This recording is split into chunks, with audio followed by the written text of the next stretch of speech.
All right, so now question 3. So in question 3, we have a second order differential equation, well, linear, homogeneous, with constant coefficients. It's kind of very, very simple thing.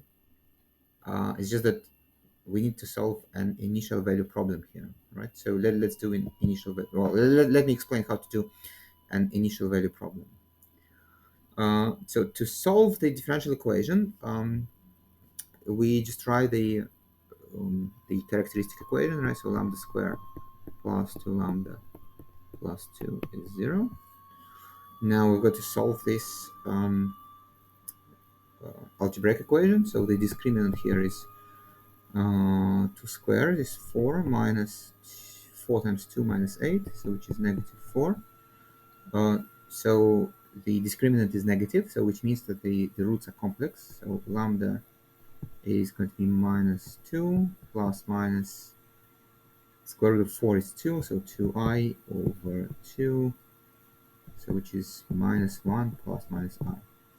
Okay, the real part goes into the exponent, the imaginary part goes into the sine and cosine.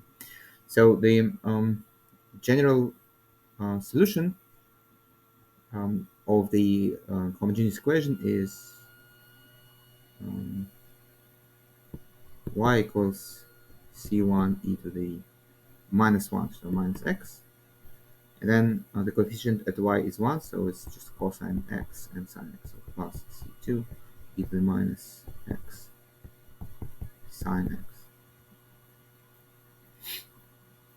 Okay, so now we have our initial condition.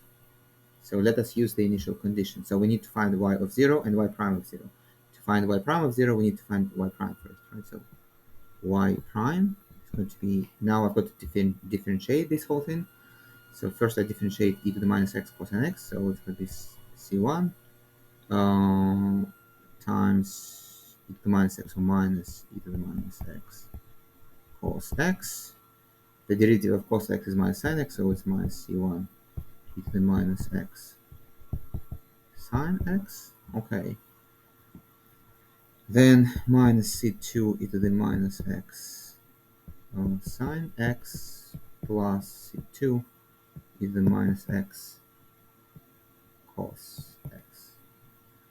Okay, I guess it's probably convenient to group together sine x and cosine x terms, because when we substitute 0 instead of y prime and y, then just sine 0 is 0 and cos 0 is 1. Okay, so let me group together terms with cosine x, so it's going to be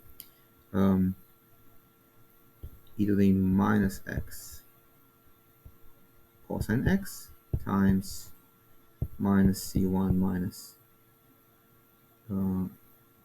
cosine x plus c2, right? So I'm taking this term and this term, plus e to the minus x sine x times, I'm taking these two terms, so minus c1 minus c2. Okay, so now let's use the initial condition. So y of 0 is, so here is y. Now replacing x with 0, I get